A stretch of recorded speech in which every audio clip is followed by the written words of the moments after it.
সাংবাদিকদের সচিবালয়ে প্রবেশে আজ থেকে অস্থায়ী পাস দেওয়ার কথা। সচিবালয়ে আছেন আমাদের সহকর্মী রুবায়েত হাসান, সরাসরি যুক্ত হচ্ছি তার সাথে। রুবায়েত, সাংবাদিকদের অস্থায়ী পাস কি দেওয়া শুরু হয়েছে এবং সেখানকার সর্বশেষ পরিস্থিতি আসলে কি, সেটাই আমাদের জানাবেন।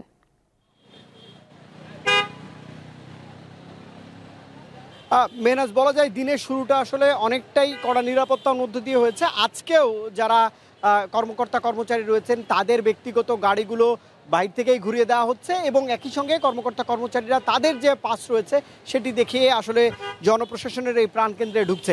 তবে এখন পর্যন্ত সাংবাদিকদের জন্য যে অস্থায়ী পাস ইস্যু করার কথা, যেটি গতকাল তথ্য সম্প্রচার উপদেষ্টা নাহিদ ইসলাম জানিয়েছিলেন, সেটি এখন পর্যন্ত স্বরাষ্ট্র মন্ত্রণালয়ের পক্ষ থেকে দেওয়া হয়নি। গণমাধ্যম কর্মীরা সচিবালয়ের বাইরেই অবস্থান করছেন, সংবাদ সংগ্রহ করছেন।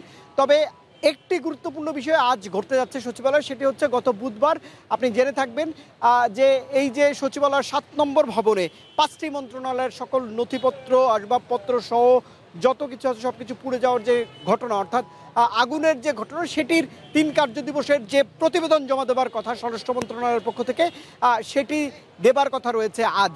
এবং সেই ৩ কর্মদিবস যেহেতু আজ শেষ হচ্ছে এবং স্বরাষ্ট্র মন্ত্রণালয়ের সিনিয়র সচিব নাসিমুল গনির নেতৃত্বে যে ৩ তদন্ত কমিটি, তারা কাজ শেষ করে আজ এই প্রতিবেদন জমা দিবেন এবং বলা হচ্ছে যে সরকারের পক্ষ থেকে এই বিষয়ে ব্রিফ করা হবে। গতকাল সরকারের প্রেস উইং থেকেও বলা হয়েছিল যে আজ এই প্রতিবেদন তারা হাতে পাবেন, অর্থাৎ ডক্টর মোহাম্মদ ইউনূস প্রধান উপদেষ্টার কাছেও এই প্রতিবেদনটি আজকেই পৌঁছাবে।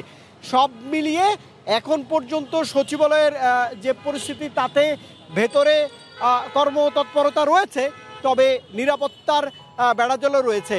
বিভিন্ন বাহিনীর সদস্যরা সকাল থেকেই যানবাহনগুলোকে, যেগুলো আসলে সচিবালয়ের ভেতরে প্রবেশ করে, সেগুলোকে তল্লাশি করছে এবং দেখে দেখে যারা এখানে কাজে এসেছেন তাদের আসলে প্রবেশ করতে হচ্ছে। আর গণমাধ্যম কর্মীদের এখন পর্যন্ত সচিবালয়ে প্রবেশের যে অধিকার, সেটি দেওয়া হয়নি, যদিও বলা হচ্ছিল সরকারের পক্ষ থেকে যে এটি নিয়ে কাজ চলছে।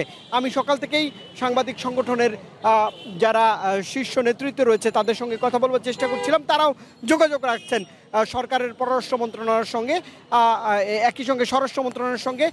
তারা বলছেন যে এই মন্ত্রণালয়গুলো থেকেই যদি বার্তা পৌঁছানো যায়, তারপরেই আসলে গণমাধ্যম কর্মীরা ভেতরে যেতে পারবেন। তবে আজ কখন নাগাদ সরকারের পক্ষ থেকে এই তদন্ত প্রতিবেদন পাওয়ার পর ব্রিফ করা হবে, সে বিষয়ে এখন পর্যন্ত কোনো কিছুই জানানো হয়নি বলে আমাদেরকে জানানো হয়েছে। তো সব মিলিয়ে নিরাপত্তার ঘেরাটোপেই আসলে রয়েছে বাংলাদেশের যে জনপ্রশাসনের প্রাণকেন্দ্র সচিবালয়, সেটি বলাই যাচ্ছে।